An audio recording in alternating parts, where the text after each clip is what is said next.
سورہ الحمد اور 3 مرتبہ سورہ اخلاص پڑھ کے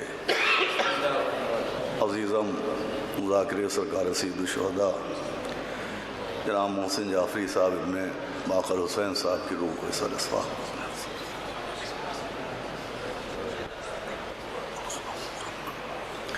بسم اللہ الرحمن الرحیم الحمدللہ رب العالمین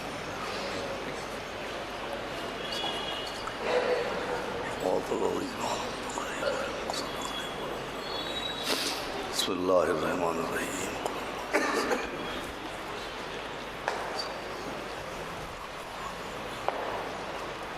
بسم اللہ الرحمن الرحیم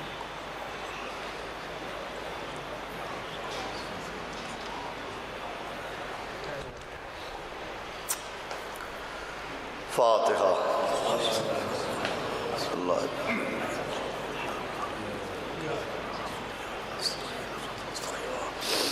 صراط الذین انعمت علیہم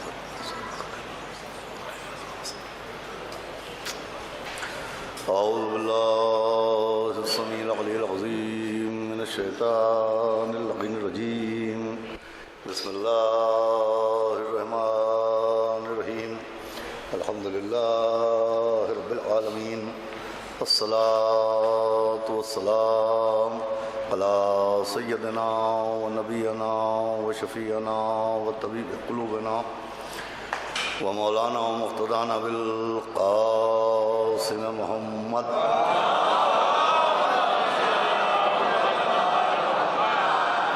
آلہ الطیبین الطاہرین المعصومین ولعنۃ اللہ علی اعدائہم اجمعین من یومنا هذا إلى يوم الدين أما بعد فقد قال رسول الله صلى الله عليه وآله وسلم بسم الله الرحمن الرحيم من مات ولم يعرف إمام زمانه مات ميتة جاهلية صلوات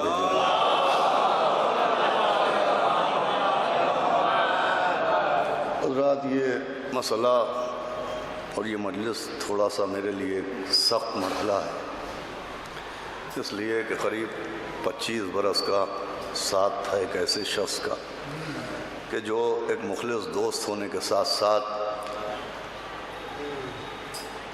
عزائے سرکار سید الشہداء علیہ السلام کا ایک ناصر و مددگار تھا۔ نہ جانے کتنی یادیں، نہ جانے کتنی باتیں اس وقت ذہن میں گردش کر رہی ہیں، لیکن ان کی روح کی تسکین اور درجات کی بلندی کے لیے کچھ دیر گفتگو کرنا ضروری ہے۔ چنانچہ میں نے آپ کے سامنے سرکار ختمی مرتبت حضرت رسالت مآب جناب احمد مجتبیٰ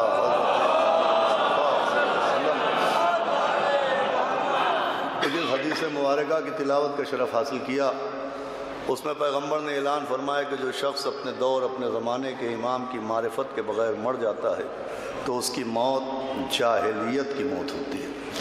دیکھیے حدیث پیغمبر اس بات کی جانب اشارہ کر رہی ہے کہ ہر وہ شخص جو اللہ کو ایک مانتا ہے، نبی کو نبی برحق مانتا ہے، قرآن کو اللہ کی کتاب مانتا ہے، مرنے کے بعد قبر کے سوال و جواب پر ایمان رکھتا ہے، برزخ و قیامت پر یقین رکھتا ہے، اس کے لیے لازم ہے کہ وہ دنیا سے جانے سے پہلے اپنے دور اپنے زمانے کے امام کی معرفت حاصل کرے۔ عزیزوں، معرفت کا مطلب پہچاننا ہوتا ہے۔ ایک صلوات پڑھیں آئیے